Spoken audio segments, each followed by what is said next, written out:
Am I the arsehole for leaving my surprise wedding because I felt blindsided? For last week, I was invited to a fancy dress party by my long-term boyfriend, Steve. For some context, we had discussed getting married before, but no plans of an immediate wedding. So as I entered this grand hall, I was shocked. The doors opened and down either side of this big aisle were all my family, friends, acquaintances, all looking super excited. And it became very clear, very fast, that Steve had orchestrated a surprise wedding. Everyone erupted in this massive applause and I just stood there so overwhelmed. I just wanted to cry.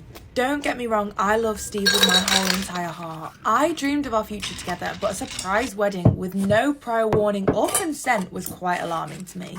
So I decided to call Steve over just to express my concerns. I said how I would have absolutely loved a role in the decision making, planning my own wedding, and also a chance to emotionally prepare myself for such a big day in my life. But Steve just dismissed these concerns and said that it was just a big romantic gesture and he thought I would have loved it. And at that point I felt like I was forced with a really difficult decision. Do I go along with this, just put a smile on even though I feel a little bit uncomfortable and unsettled? Or do I just stand up to my autonomy and face my true feelings? But in the end, I knew that I couldn't go through with it and I decided to leave the surprise wedding, much to many of the guests' disappointment and confusion. So now I'm finding myself at odds with Steve and my family. Even some of my friends have told me that I ruined such a magical, spontaneous moment. But I 100% believe that marriage should be a joint decision, with open communication and shared expectations. Everyone keeps saying, oh, they're so confused because I've always spoken about marrying Steve. But like I say, the problem isn't marrying him, the problem is the surprise wedding. It's the fact that I didn't get a single say in how any of the wedding went, how it looked, what I wore, how I felt, how my hair was. Steve's reasoning for doing this was that I'd always said it must be so stressful planning a wedding, so he decided to do it all himself so I wouldn't have to deal with any of that. Like, yes, it's stressful, but I still would have liked the opportunity to plan one. So now everybody keeps asking if me and Steve are going to finish. And I keep replying, absolutely not. I still very much want to marry Steve. And what's making me feel even worse is that I wasted a perfectly good wedding. Okay, time for my thoughts. I completely 100% get where this girl is coming from. As someone who really wants to get married, I can imagine how upsetting it would be not to get to plan your own wedding. But I also get Steve's side, and I think it's so lovely that he planned a full wedding so she didn't have to deal with the stress.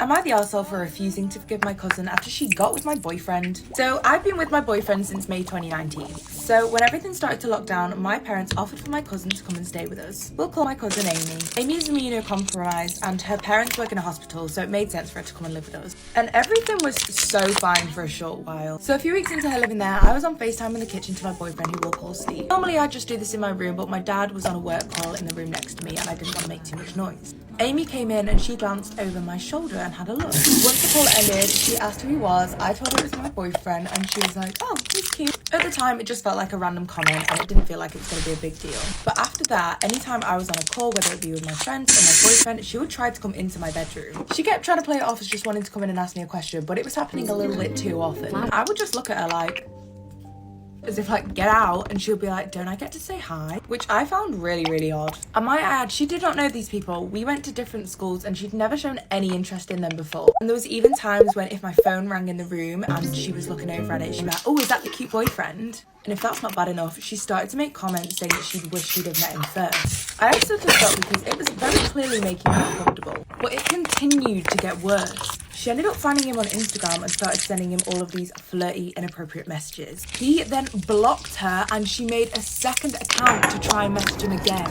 So again, he blocked her. She then went into my room when I was in the shower and got into my phone, found his number and started texting and calling him. He obviously wouldn't answer, so she'd leave him voicemails about how good of a girlfriend she would be for him. She would say how he should leave me and how much she would do for him as his girlfriend. When she wasn't getting a response, she sent him pictures. So at this point I was like, right, nothing's working, I'm bringing in the big guns. I decided to tell my parents and they made her leave. I have not spoken to her since then. And now my extended family are trying to create a little meetup in summertime. I am refusing to go to anything she's at. They say I'm just ruining plans now to be spiteful because she did end up apologising, but it was literally the most half-assed apology you've ever seen. I do feel like a little bit of an arsehole because it means that we can't have any family plans now. And I feel like I'm essentially making our family choose between the two of us. But I don't want to be around her if she's going to keep making me feel uncomfortable. Okay, This is by far the best revenge story I've ever heard. Story time. So my aunt ended up going to her ex-boyfriend's wedding. So my aunt is the disappointment of my mum's side of the family. Like, even my parents tell me not to become like her. Even my grandma hates her. And you know what that means? She is the exact type of woman I want to be when I grow up. My aunt, who we'll call Amy, is in her mid-30s now, and she's got loads of tattoos, piercings. She's always got different coloured hair. She plays the drums and she works as a bartender. So here's the kicker. So last year, after a really bad mentee day, I begged my dad to take me to my aunt's house. I just needed my cool aunt in my life. I had just dropped out of my final exam and I was in pretty bad condition, not gonna lie. And that is when Auntie Amy told me this story. So at the time, she was dating this guy who we will call Steve. And Steve was the one. She dreamt of spending her whole life with Steve. That was until she found out that Steve was getting a little bit cozy with Susan from account by the photocopier, if you know what I mean. Not judging at all, Steve. And if you thought that was scandalous enough, my aunt one day gets a knock at the door. Guess who it is? It's Susan from accounts. And dear Susan is here to deliver a wedding invitation. And do you know what? It was a bold move. I admired it greatly. And that wasn't the only news she was delivering, nay. She also dropped the bombshell that Susan was pregnant. Now, this is when Amy pulled the Uno reverse card. And my aunt excitedly turned around to Susan and said, "Oh, that's quite interesting actually, Susan, because Steve's infertile." So before they split up, Amy and Steve were trying to have a baby together and they were struggling, and then they ended up breaking up. But before they did, they went to see a doctor about why they were struggling with the baby. And the result of this ended up getting posted to Auntie Amy's house after they broke up, and it turns out that Steve was infertile. And Steve never found out this information. Poor Steve is about to have 2 bombshells dropped on him. Okay, let's come forward in time again. Auntie Amy very cordially accepts the invite to the wedding, and she goes to speak to Steve's brother, who she was still quite close friends with, and she encourages him to play a part in her revenge. So at the wedding, there is a little section called Take a Walk Down Memory Lane. So it was basically just pictures of the couple from over the years. After a few cute pictures of the couple, a picture of Susan kissing another man pops up, then another, and then another. Just as the bride Susan starts losing her shit, up pops Steve's infertility test results. And boy, was everybody here for the drama. Steve obviously looked utterly humiliated.